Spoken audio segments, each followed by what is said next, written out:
Good afternoon, and thank you for joining us. My name is Amanda Chaco, and I am the Director of Entrepreneurship at Lakeshore Advantage. We are beyond thrilled to welcome world-renowned speaker and author, Gino Wickman. Whether you are an entrepreneur considering entrepreneurship or just a Gino Wickman fan, you are in for a treat. Today, Gino will share insights from his book, The Entrepreneurial Leap, and dive into the essential traits behind every successful entrepreneur. Before we bring on Gino, it is my pleasure to introduce our moderator for today, Laurel Romanella. As an entrepreneur and founder of two businesses, Laurel is committed to helping others build strong companies in our community. Over the years, she has poured into entrepreneurs as an attorney, business leader, and as a mentor in our Lakeshore Advantage Surge program.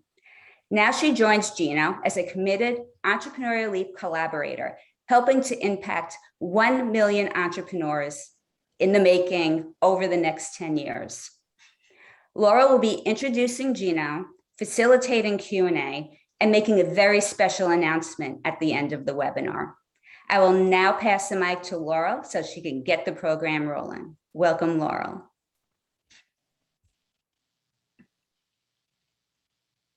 Well, thank you, Amanda, for that introduction. Welcome, everyone. This event has been several months in the making, and we are so thrilled that this day has finally arrived. It is really good to see all of you.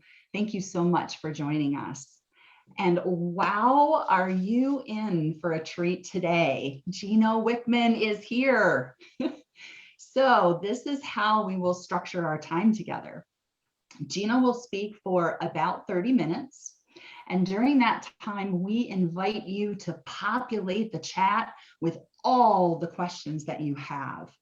Don't hold back because Gino has graciously agreed to answer your questions.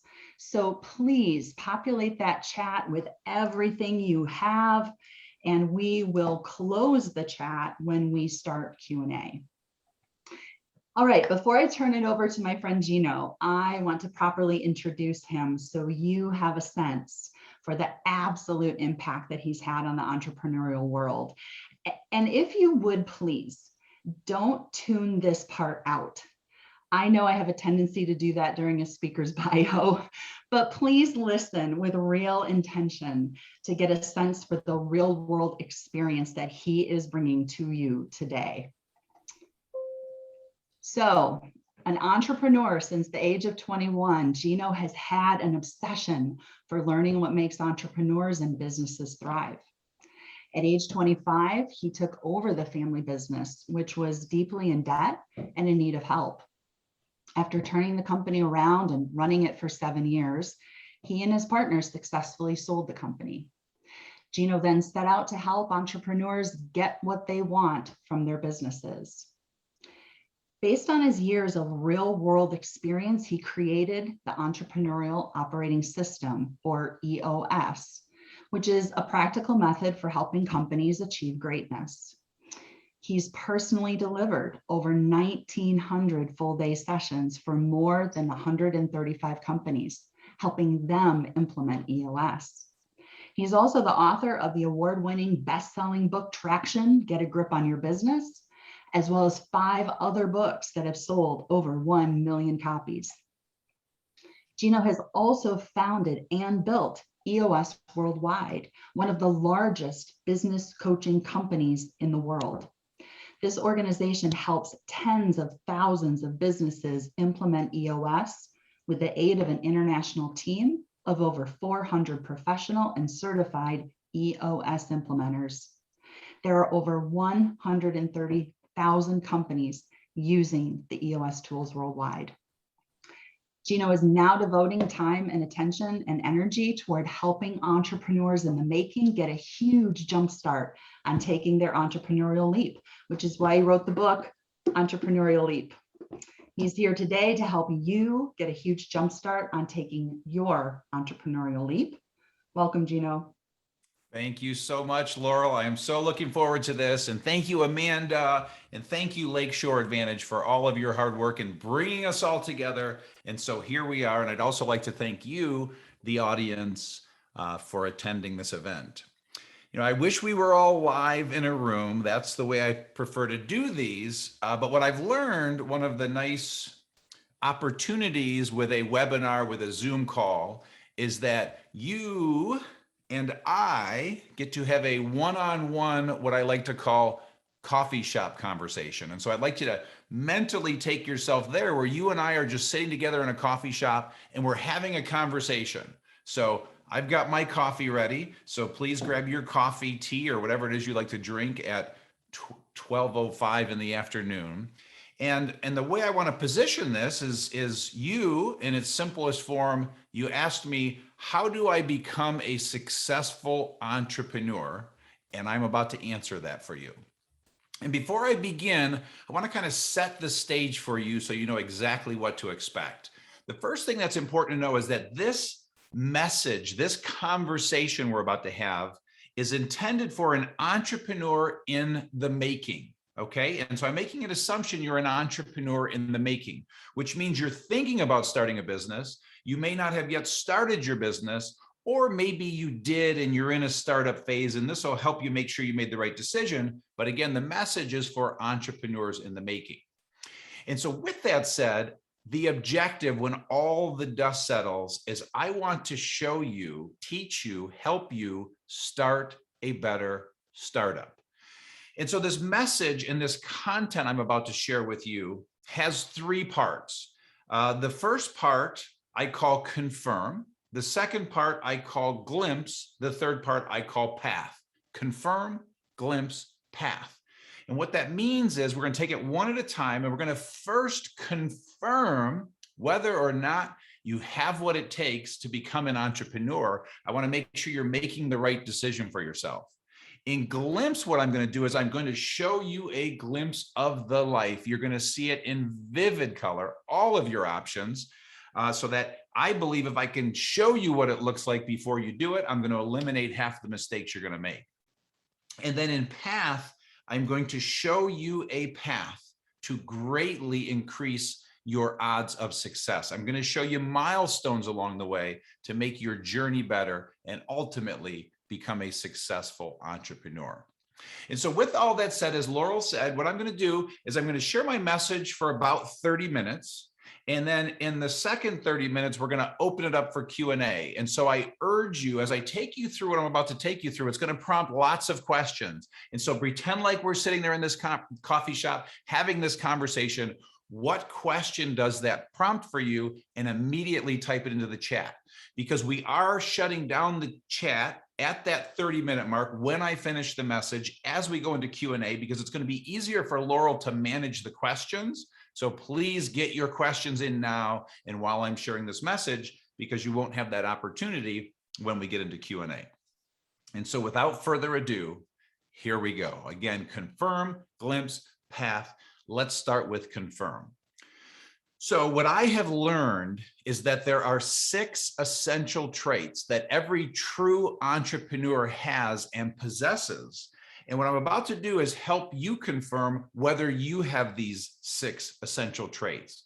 And what I'm trying to do with this in helping to confirm this is save you 10 really tough years if you don't have what it takes. And so again, we're going to confirm. And so what are those 6 essential traits? What I'm going to do for you is I'm going to take you through 2 passes on those 6 essential traits. And I just want you to kind of scan your body and make sure that this is you. The first pass is real high level. The second pass, I'm going to do a little deeper dive. And again, as I mentioned, just please think about, is this really you? And so the 6 essential traits that all true entrepreneurs have are visionary, passionate, problem solver, driven, risk taker, and responsible. There's the high level pass. And so now I'm going to do a little 1-minute riff, if you will, and give you a deeper dive and add a little color to these 6 essential traits. And so the first trait, visionary. means that you have lots of ideas. You're able to connect the dots. You have a sixth sense. You see things that others don't see. You're able to see around corners, and you tend to be able to put things together. Visionary. Passionate means that you have an absolute passion for your product, for your service, for this thing you want to bring to the world, for this solution you want to bring to the world. You have a strong belief you want to fill a void. Problem solver, number 3, means that you are a creative problem solver. When setbacks happen in your life, you lean into those setbacks and you solve them, as opposed to running from your problems, as most of the world does. You are an optimist. You see solutions where people see problems. So to you, every cloud has a silver lining, and you just absolutely love solving problems. Driven means that you have an internal fire, this sense of urgency, this competitive nature. You want to succeed. You are self-motivated. You hustle. You love working hard. Trait number 5 is risk taker. Risk taker means that you don't freeze when you're faced with a tough problem or a tough issue. You don't overanalyze it. You're able to make a tough decision. You are rebellious in nature. You're willing to fail. You don't want to fail. You don't intend to fail, but you know that goes with the territory, and you're willing to fail if that's what it takes. You tend to beg for forgiveness. Risk taker. And number 6 is responsible. Responsible means that you take responsibility. You blame no one. There are 2 types of people walking the earth, and you can think about all the people in your life, and you can put them into one of 2 camps: the people that take responsibility and the people that don't take responsibility. And so the question is, when something bad happens, which camp are you in? And if you always default to being the one who looks in the mirror when something goes wrong, you take responsibility, you believe this is my problem to solve, then you're probably a responsible person. What's important to know is that these 6 essential traits, they are traits. You are born with traits. They can't be taught. Half the world agrees with me, half doesn't, that these traits can or can't be taught, but I am convinced you are born with them. And one great example I always love to give is think about responsible. And again, think about all the people in your life. And so think about siblings, brothers and sisters. How do you have 4 kids growing up in the same household? Half of them take responsibility, half of them don't. It is absolutely a trait. They were raised by the same parents, in the same household, same rules, but yet half take responsibility, half don't. And so with that, we're in the confirm step, and we're confirming that you have what it takes. What you can then do as you're thinking about this, as you're doing this checkup on yourself, there is a free assessment. It takes about 10 minutes. Please don't go fill it out now, but it's called the Entrepreneur in the Making Assessment. It's on the website at e-leap.com. You answer 25 questions about yourself, and you will get a score. Rule of thumb, if you score 90 or higher on that assessment, odds are pretty good that you possess these 6 essential traits. But at the end of the day, it's for you to decide. Listen, I hope I'm wrong. I hope that you can teach these traits. Don't believe you can, but I do hope I'm wrong, because then at least you can learn them, but I do believe you're born with them. And then the last thing I will share in helping you to confirm, because this is ultimately a decision you're going to make, I can't tell you whether you are or aren't, no one can, is there's something I teach in the book. So all of this content is in a book called Entrepreneurial Leap that I wrote. And in that book, I share something called the Entrepreneurial Range. And I urge you to take notes while we're having this conversation. But if you'll illustrate this in front of you, and you're just going to draw an arc and write Entrepreneurial Range across the top. Well, on that range, if you will write on the left side of that range the words self-employed. On the right side of that range, if you'll write the words true entrepreneur. So if you see that range and you picture that range, here's what I'm trying to teach and help the world.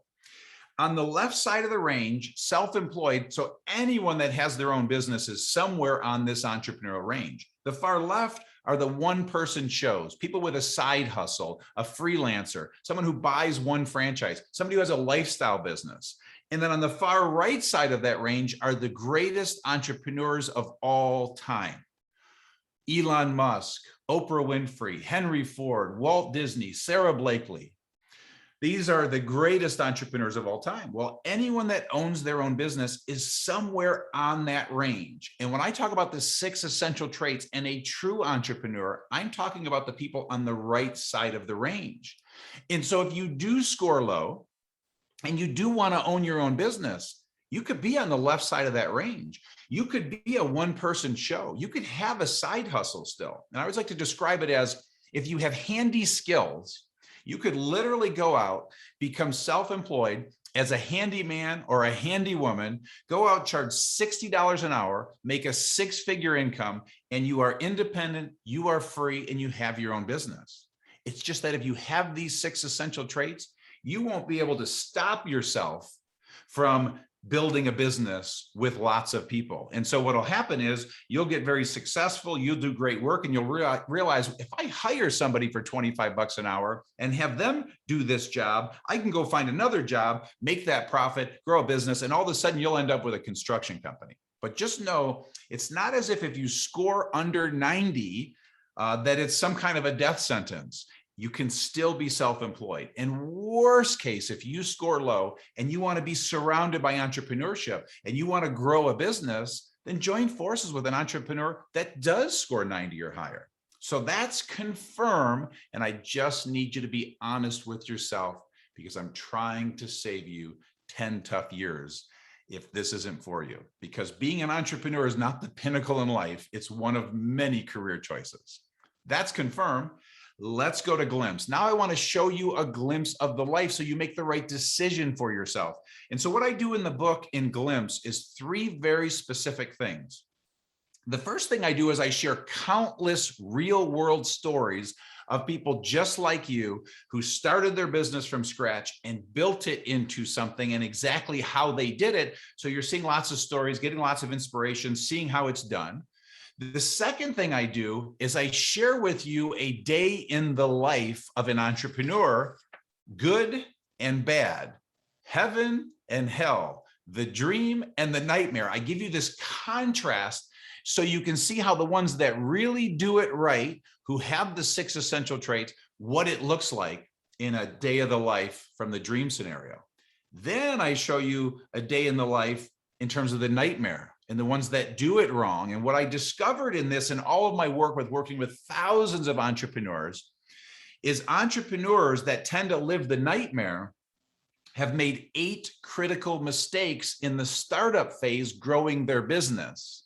And I want to share those with you real high level right now. The idea by my sharing these 8 critical mistakes is so that you will ask me questions in our second half hour here. So please type your questions in the chat as this prompts questions for you. Here are the 8 critical mistakes that most entrepreneurs make when starting their business and end up living the nightmare. Number 1, not having a vision. Number 2, hiring the wrong people. Number 3, not spending time with your people. Number 4, not knowing who your customer is. Number 5, not charging enough. Number 6, not staying true to your core.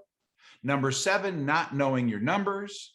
And number 8, not crystallizing roles and responsibilities. And so I'm helping you see the glimpse so you head those mistakes off at the pass. If that prompts questions, please type. The third thing I do in Glimpse is I share with you all of your options as a potential entrepreneur, because you are built for something. You are drawn to something. Not every entrepreneur is cut out to build every business. And so you have to figure out what is the perfect business for you to build. What are you drawn to?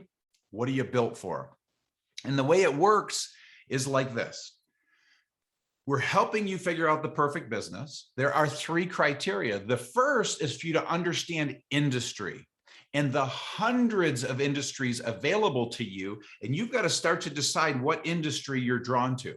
Once you decide industry, within that, it's then deciding what type of business you want to be in inside of that industry.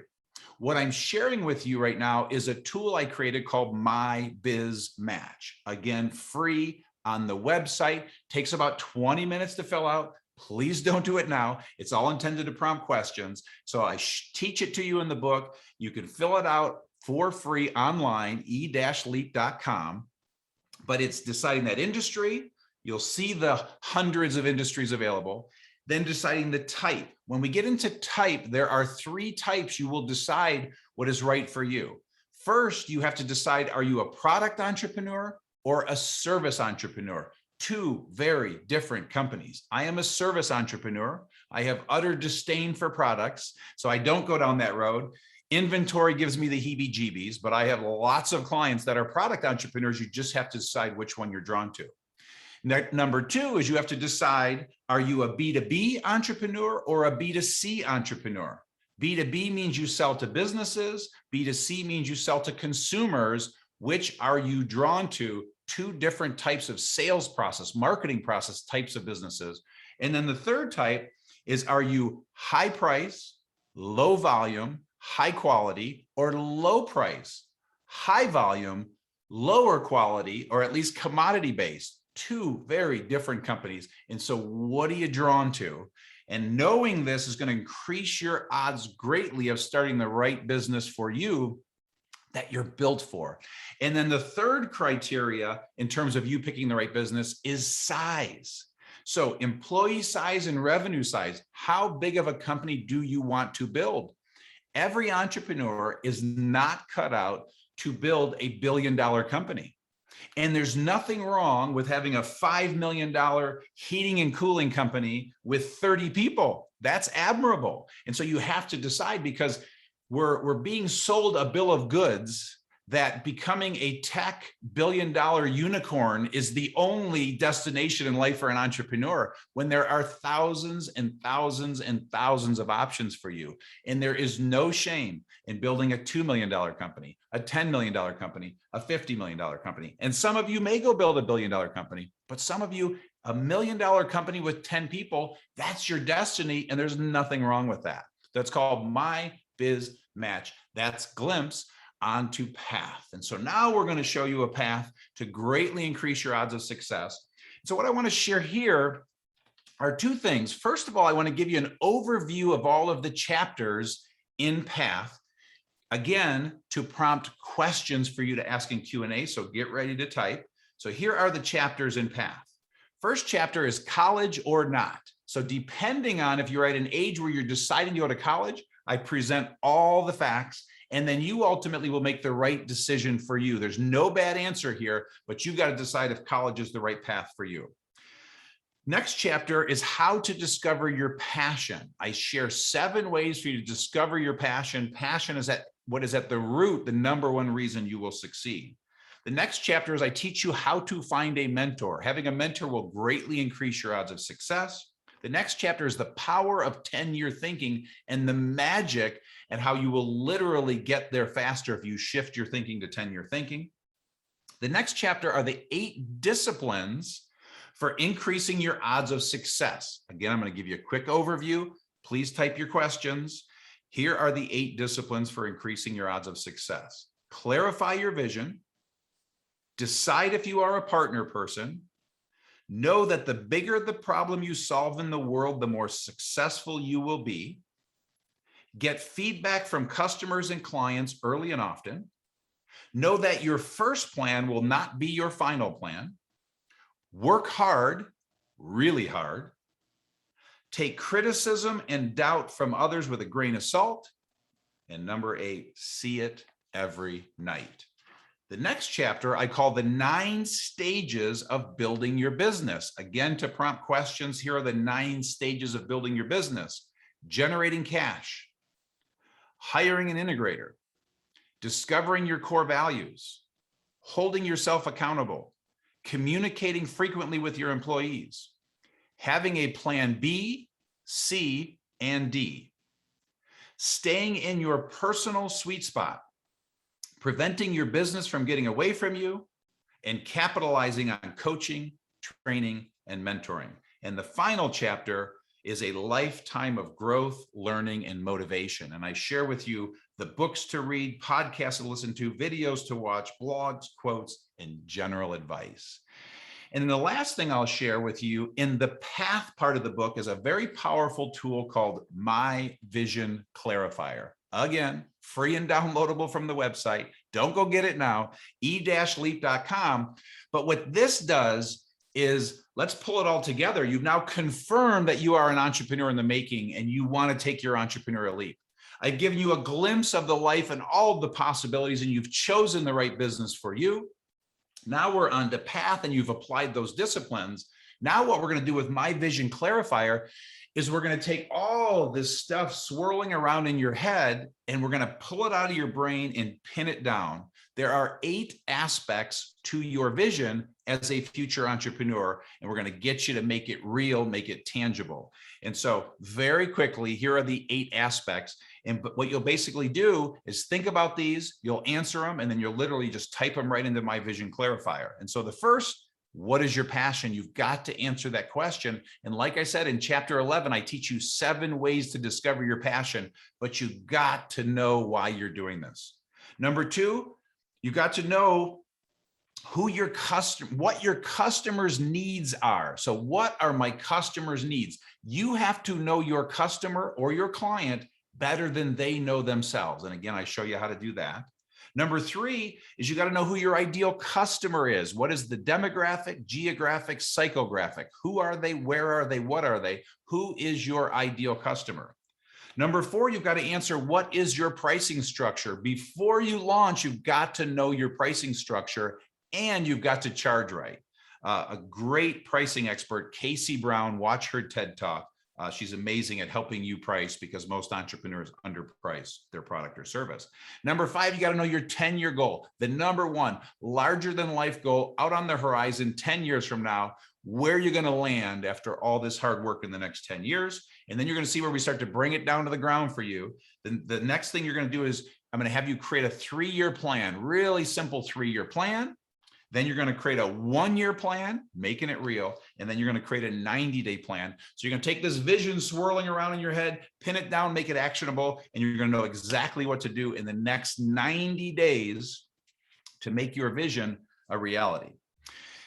Confirm, glimpse, path. And so now I'm going to pull it all together. We are about to go to Q&A, so please make sure your questions are in there. But with that said, in each step, confirm, glimpse, path, there is a very specific tool. In confirm, I shared with you the Entrepreneur in the Making assessment. Okay, so please go fill that out. Number 2, in glimpse, I shared with you My Biz Match to figure out the perfect business for you. And in path, I shared with you My Vision Clarifier. We call those tools the 1, 2, 3 roadmap. And so if you go to the website, click on 1, 2, 3 roadmap. In an hour, you can fill out those 3 tools and you will have absolute clarity on how to start a better startup. So go to the website, e-leap.com. There are a ton of free tools. Sign up for my weekly video, my weekly article, but there's just a wealth of information. And if anyone out there wants to be a collaborator like Amanda is, like Laurel is, and join forces with our cause to impact 1 million entrepreneurs in the making over the next 10 years, please just click on that Become a Collaborator button and join forces with us. And Laurel, with all of that said, I am now turning it back over to you for Q&A. Wow, Gino, thank you so much. I knew you were going to give us lots of wisdom and nuggets, and you sure did. And we have many questions for you, so I'm going to get right to it if you don't mind. Fire away, I'm ready. All right, the first one is a bit of information share. We had lots of questions about where can people go, what's this website? So I just want to be clear, it is www.e-leap.com. You got it. That is the epicenter. Yeah, and that's the epicenter of all things Entrepreneurial Leap. Yes. Okay, our first question is from Zach. Zach asks, how can I translate my passions like people into business? I'm passionate about many things in life, but not necessarily a business or product yet.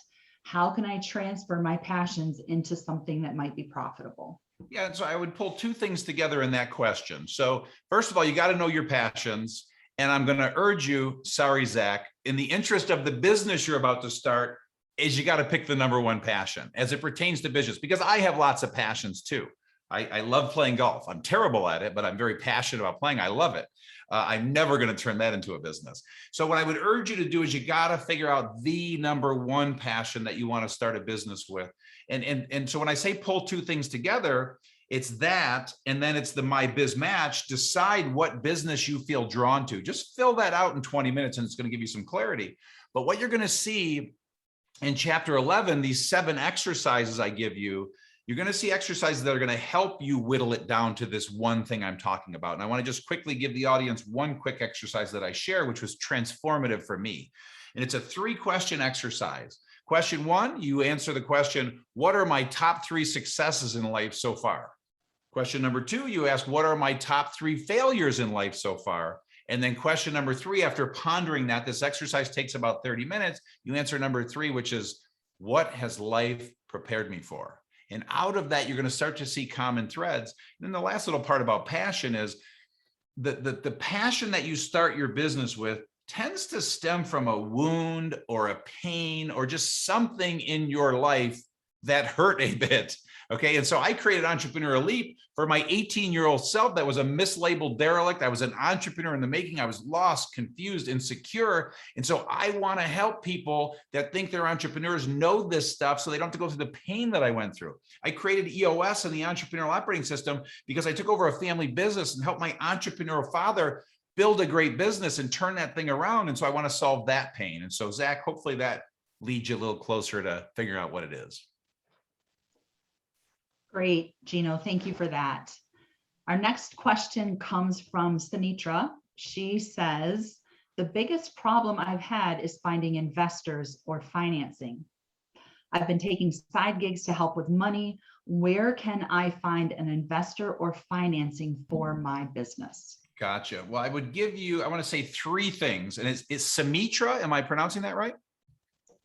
Sinitra. Sinitra. I believe. So I'm gonna give you 3 thoughts, okay? And I beg you to read this chapter in the book. And off the top of my head, I can't remember which chapter it is.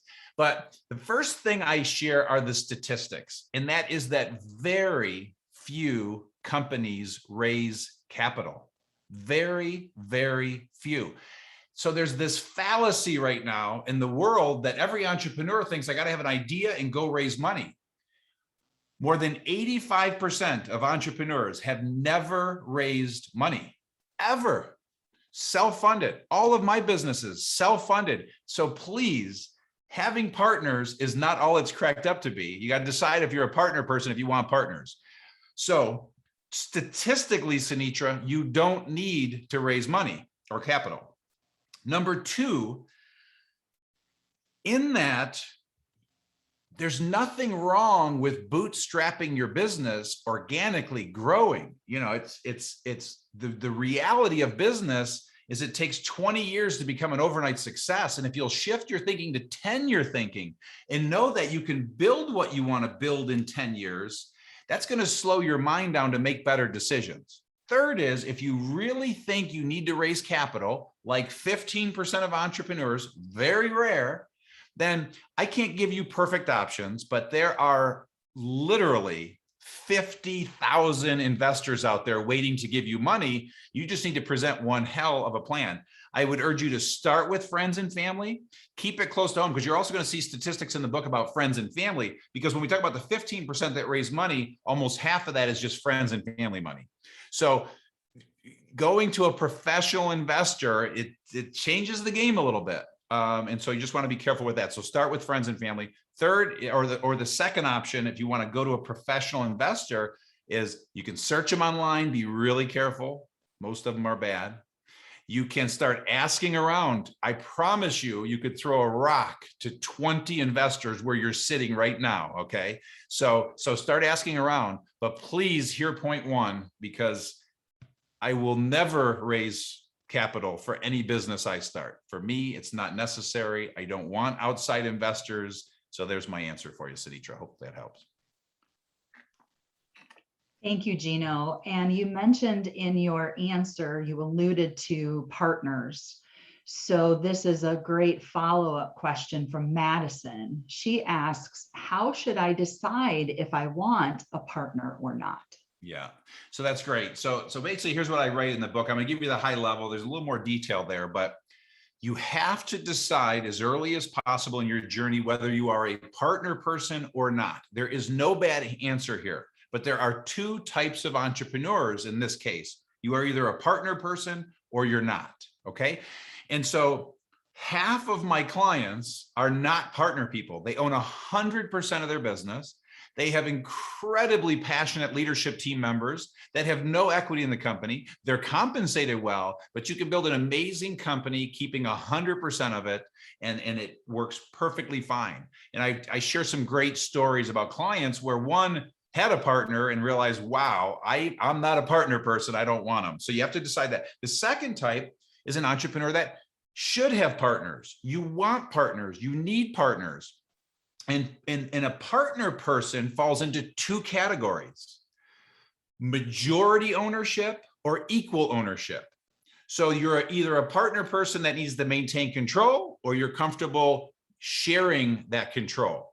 I am more of a partner person who needs to be in control. Okay. And so I'll never give up controlling interest. That's not interesting to me. I may in the future, that may be possible, but I'm a partner person who loves having people have equity, but I'll never give up control. I got to make the final decision. I'm not putting it to a vote, not going to happen, not for me. But then there are partner people that want to have equal partners, equal voting rights. So that's two people that are 50-50, three people, a third, and a third, four people, 25, 25, 25, 25. So that's how you decide. Just start to think about it. Start to talk to business owners, get some insight. Here's some horror stories. Here's some good stories. And so, but you're one of those two. And then again, if it's a partner person, you're one of the two types of partner people. Hopefully, Madison, that gives you some clarity. Great. Thank you for that. So next question. This is from Bill, Gino. It's a numbers question. He says, in the book, you recommend that entrepreneurs know their numbers. Can you give me some examples, please, to get me started? What are some of the common numbers that you've seen entrepreneurs track or that you tracked? Can give me some help here. Yeah, great. So first of all, there's three types of numbers you need to know, okay? And so you need to have a weekly scorecard. So you're looking at weekly based activity numbers. And then you need to have a monthly P&L and a monthly budget. Those are the three types of numbers you need to know. I'm going to back into them now. Monthly budget just says you have projected, forecasted monthly budget to actual. And every month you're looking at your numbers to make sure that that budget is in alignment. Where things are over, you're attacking that, solving that. Number two, a P&L. So your profit and loss. You're looking at your profit and loss every single month. So you're staying hyper-focused on making sure you're on track, that the company is making money. And then again, weekly, you have a scorecard. A scorecard is a tool with 5 to 15 numbers, activity-based numbers that are giving you a pulse that you're on track every week to make sure that the P&L and those budget numbers are on track. If you're not good at reviewing financials, budget and P&L on a monthly basis, just engage your accountant, find somebody who's good at it, but you can pay somebody very reasonably to take accountability for that for you. So in the scorecard, because this is kind of the root of what you're asking, I always urge that there's a number in there that's tracking leads that you're bringing in, your marketing activity, a number that is tracking sales activity, closed deals, you sold something. And what makes a scorecard powerful is there's a goal column. And so every week, if you need to sell 2 things, every week you're making sure you sold those 2 things. And then the third one I would suggest is revenue. You're tracking weekly revenue and making sure you're hitting that revenue number. Now remember, 5 to 15. So there's literally 2 to 12 more numbers, but those would be the top 3 if you forced me to only give you 3, but you'll ultimately have 5 to 15. And my book Traction will teach you how to create a scorecard if you really want to go deep into that. But I just shared enough for you to be dangerous. Good. And now I want to switch gears a little bit and talk about another type of number. This is pricing. So Jody asks, will you please talk about comparing the competition when you are creating your pricing? West Michigan is a tough place, tough market to set pricing. Help. Yeah, that's great. So I will share 3 things here. One I already shared. Please watch Casey Brown's, C-A-S-E-Y, Casey Brown's TED Talk. It's masterful, but she's a pricing expert. And you're starting your business, you don't have a lot of extra money, but she is an expert. I would invest in her knowledge and tools, but the TED Talk is going to give you a lot of insight. But so please use that resource. It'll get your head right, because most entrepreneurs underprice themselves most of the time. The second thing I would share is a philosophy. And I learned this by my mentor, Dan Sullivan. And what he talks about with pricing is he says, when it comes to pricing, think about the number that scares you the most and add 20%. Okay. So what psychologically, you got to get good at charging more, but what Casey Brown will teach you is how you educate your customer to pay you what you're worth. So no product or service is worth anything. It's on you as the entrepreneur to explain the value to your customer. And then the third thing I would suggest is we all have competition. So I have a philosophy that freaks most people out, but I don't care about my competition. I don't look at my competition. I've never looked at my competition. I've never done a cost comparison with my competition. I don't care. I'm going to provide the highest, best value. I'm going to know my customer better than they know themselves. And I'm going to give them exactly what they want. And I'm pretty good at selling. So it's psychological 90% of the time. And so if you're obsessed about what your competitors are doing, there's a little bit of a mental thing going on for you. Now, all that said, I get it. If you're selling light bulbs, as one of my clients does, millions of light bulbs for pennies, yeah, they're fighting for every penny. But hopefully those 2 first points help. And that's the best I got for you when it comes to pricing in this short time that we have. Hope that helps, Jody. Yeah, I'm sure that's helpful, Gino. Okay, another question. This one comes from Christian. He mentioned the Walt Disney quote in the book. The quote is, "The way to get started is to quit talking and begin doing." His question is this: what are some of the busy work traps, or the think you're doing something but you're really not traps, that you see entrepreneurs in the making falling into? Gotcha. So you'll see all sprinkled throughout the book. I give you lots of those, but I always like to just go with what pops into my mind.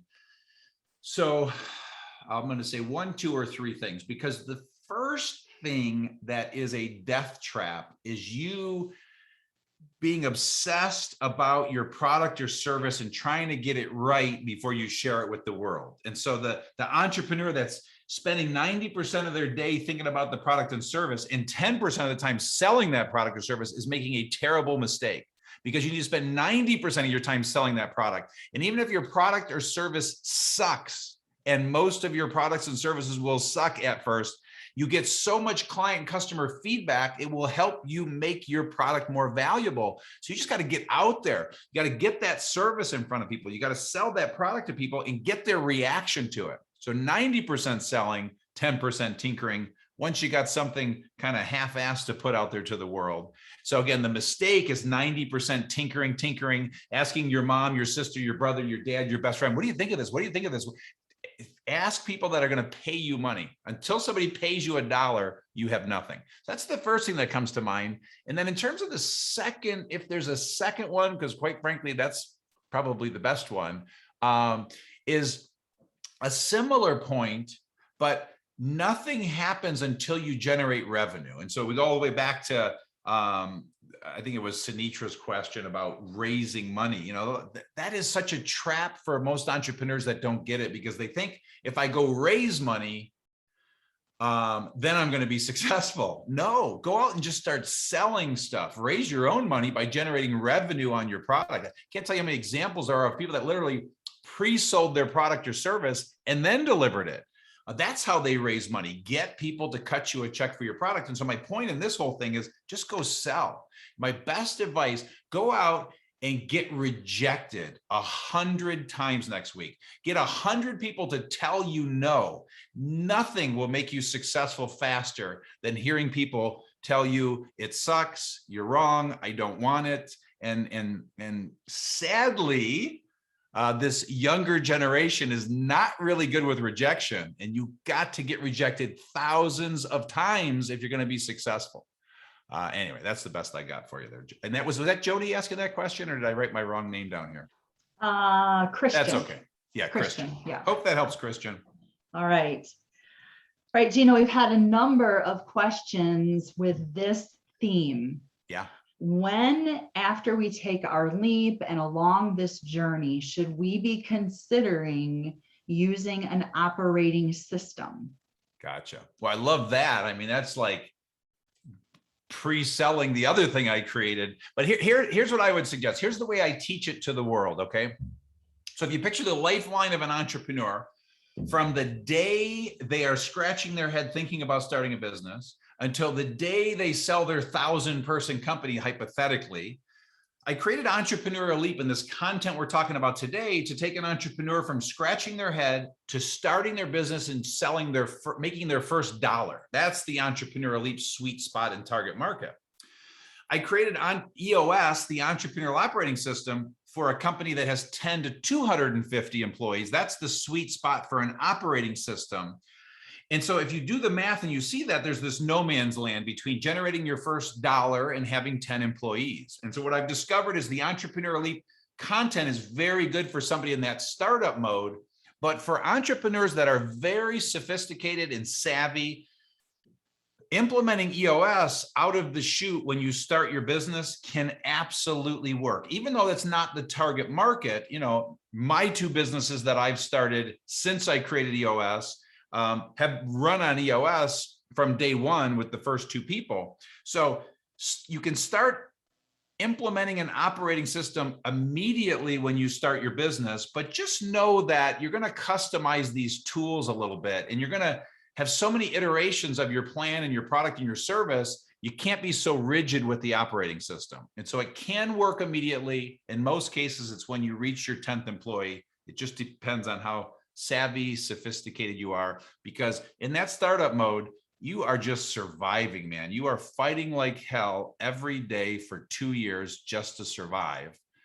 So there's my humble 2 cents. But implement EOS as soon as you're ready. I agree with that, Gino. All right, we have a couple of questions here in a row regarding people. Surprise, surprise. Yeah. The first question is from Kennedy. What is your advice, Gino, on finding good employees? Everyone seems to put their best foot forward in the interview, but everything changes once they get the job. Yeah, that's great. So a few things here. So one of the critical mistakes I teach in this book is hiring the wrong people. And so what happens in that case, when you start your business, what most entrepreneurs do is, again, you're fighting like heck to build that business, and all of a sudden you need a body, and you tend to grab the closest body to you and throw them into the business. And so you grab your brother, your sister, your mom, your best friend, your neighbor, and all of a sudden you keep doing this, and you find yourself with 5 people that really don't fit in your organization, and you got to kind of clean house. So the way you solve that is to slow down a bit. And as you bring someone to the organization, make sure you're bringing in the right skill set that you need for the job, but more importantly, that they have your core values. Okay. And so my point in this first point is discover your core values as soon as possible. There's these great core value cards by Think to Perform that you do this exercise in 15 minutes and you'll discover your core values. Point there is only hire people that have your core values.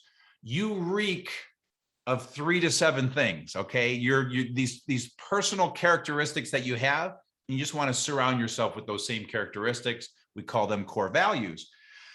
But yes, to the second point, people hire well. People show up and pretend a lot in an interview, but to the degree you can passionately share your core values so they know what they're getting into, the honest ones, which are frankly most of them, will make the right decision if this culture is right for them.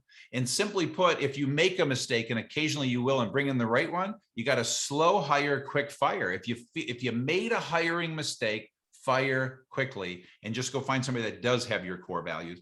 And then the last thing I would suggest is to the degree that your vision is crystal clear. So my vision clarifier, fill that out, know your core values well. To the degree you can articulate those things to all future people you hire, you will hire better people. And the beauty is when you get to 2, 3, 4, 5 people, you will literally start to feel a culture. And my clients, 90% of them are not having any hiring problems right now in a very difficult market, but it's because their culture is so strong. Their people are so happy. The core values are rampant. The culture is alive, that it's drawing people to the company. And so it's your people that are going to start introducing you to the right people to hire. Best I've got for you.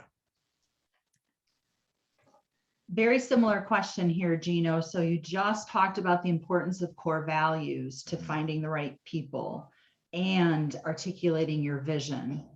So a little bit of a follow-up question. Don't know if you have something else to give here, but Madison asks, how exactly do I know that I have picked the right people? Yeah. Well, you don't in the first day, and you don't in the first month, and you probably won't in the first 90 days. So please be a little bit patient. But what we teach in EOS is you've hired the right person when you have the right person in the right seat, which means that they have your core values and they get it, want it, and have the capacity to do the job. So I teach that in traction if you want to go into advanced stuff beyond this, but that's how you know, and you're not going to know for at least 90 days. But what it's going to look like is when they have your core values, it just feels good being around them. You just love working together. And if they get it, want it, have the capacity, we call GWC, to do the job, they are going to perform. They are going to produce. They are going to free you up. All of a sudden, you're not having to micromanage anymore. All of a sudden, you're not having to do that work anymore. They are taking the ball. They're literally pushing you out of the way to do that job you hired them for. That's when you know. Now, let's talk about the opposite side of that. The way you know you didn't hire the right one is when you don't look forward to seeing these people every day. Something about it feels icky when they come around. You got a core value mismatch. When they're not producing, when they're not executing, when you're having to micromanage, when you're having to do some or all of their job, you've made a hiring mistake. Quick fire in that scenario. So hopefully that answers it for Madison. I think it does. Thank you. All right, I think we have about time for 2 more questions, Gino. This one comes from Amber. She says, I'm trying to stay in my sweet spot as you recommend. I have reached capacity and I know I need to hire somebody, particularly in marketing, because I'm not good at it. Mm-hmm. However, I can't afford to hire anybody. What should I do? Yeah, the dilemma. So going back to that lifeline of an entrepreneur, Amber, you're in that, I call it no man's land, okay? And so that's where you started your business. You don't have 10 employees yet. And so you're in this startup phase. And this is why I purposely do not focus on that market. This is why I purposely will not create anything for that market. Now, as I repeat, some use Entrepreneurial Leap for that market in startup phase. Some are savvy enough to bring in EOS. So look at both of those tools, but I am not emotionally strong enough to help entrepreneurs in the startup phase because it's so chaotic. It's so scary. It's ever changing. You're on plan A and you literally have to go to plan B next week. It's tough. So first thing I do is do a checkup on yourself. Make sure you've got the 6 essential traits, because Amber, you may not be the kind of entrepreneur that should have employees. I don't think that's the case, but I'm just preparing you that for some of you, it's not for you. Don't build a company with people. Don't do it. You're not on this side of the entrepreneur range. You don't have the 6 essential traits. You're going to be miserable. And so have a talk with yourself, because you can still be self-employed. So rethink it and maybe say, you know what, this 100 grand I'm making right now, being self-employed ain't all bad. Now, let's pretend you say, no, Gino, I have those 6 essential traits. I want to build a company. I'm going to hire somebody, and then another person, another person, another person. Look at what I teach in Entrepreneurial Leap, but you need to create an org chart and a structure so you can clearly see the structure of your business and all the functions. Decide your capacity once you reach it, what seat you're going to fill next. In Amber's case, you know it's marketing. So let's pretend you've done that work and it's time to hire marketing. Well, You bite the bullet and you hire that person, because here's the good news. If that job is a $50,000 a year job, you're taking $1,000 a week risk with this person. Hopefully you can afford it, because that's how this game works. It's terrifying. You're taking risks. But what I would suggest is, if you don't have the money to invest in hiring a marketing person, there's something wrong with your business model. There's something wrong with your economic model. Your business isn't working. So you either need to raise prices because you're underpricing yourself. We got to get past those psychological issues. And again, I talk a lot about that in the book, and we've already covered it 20 minutes ago. So you might need to raise prices, or you might need to just rethink your whole business model, because a great business model, a great economic model, as you grow and you reach that capacity and you need to fill that next seat and the next seat and the next seat, the money is almost always there. Because remember, your marketing person that starts next week is only going to cost you $1,000 next week, and then $1,000 the next week. And can you sell $10,000 worth of stuff next week that generates hopefully a 50% margin, that you can afford that $1,000? That's the risk. So don't be thinking about, wow, how do I afford $50,000? It's how do I, so there's bootstrapping, building a business, my humble 2 cents. That's the way I've always done it. So that's the best I've got for you, Amber. Terrific, Gino. And the last question was selfishly mine. So we are at our time. So if it's all right with you, I think we will wrap up Q&A and bring this to a close. Sure, you're in charge. I'm all yours. All right, terrific. Well, thank you again, Gino. This was just fantastic. And as we wrap, everyone, Amanda alluded at the beginning to the fact that we have a special announcement. So Kelsey, if you would please pop up that slide. And here is our special announcement, everyone. We are offering an Entrepreneurial Leap virtual workshop on November 1, 8, and 15. This is a terrific opportunity to continue what you've started here today. And I will be guiding a cohort of entrepreneurs in the making through the 3 most important tools in the Entrepreneurial Leap book. And I'll be gently pushing you to move forward and take action. So again, this is a very unique opportunity. Please go to the website listed on the slide for more information and sign up soon. This workshop is limited to just 15 people. We want to keep it small and intimate and get you exactly what you need to move forward. Yeah, and Laurel, if I can't help myself but not sell because so I created this virtual leap workshop. I've done 2 of them with 15 people. It's so intimate, it's so powerful. And so everything I just talked about, if you think you're an entrepreneur in the making and you want to do this, please, that workshop is incredible. You will be with 14 other peers fighting like you are, trying to create what you are. And then, Laurel, are you running these workshops? Yes, I am, Gino. Yeah. And then you're going to have Laurel teaching you and taking you through it. I can't help but say you're crazy not to take advantage of this opportunity. Now I'm all done selling. That's great, Gino. Thanks for that. I think that too. I'm so excited to get this going. So please sign up for that.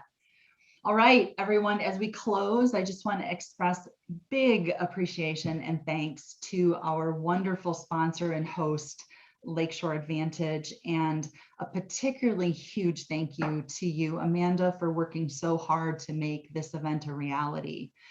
Thanks to all of you for being here to grow and learn with us. And by the way, if you're in the audience and you may be a collaborator like me or like Lakeshore Advantage, please go to eleap.com and click on the collaborator button to get lots of great information about that from Gino and his team. Great. It's e-leap.com, just so I don't miss the dash. Perfect. Thank you, Gino. And thanks for being with us, Gino. It's always a delight to see you. Once again, you have given us so much to think about. Yeah, had a blast. You guys are doing great work. Appreciate what you're doing out there in the world. All right. Enjoy the rest of your day, everyone.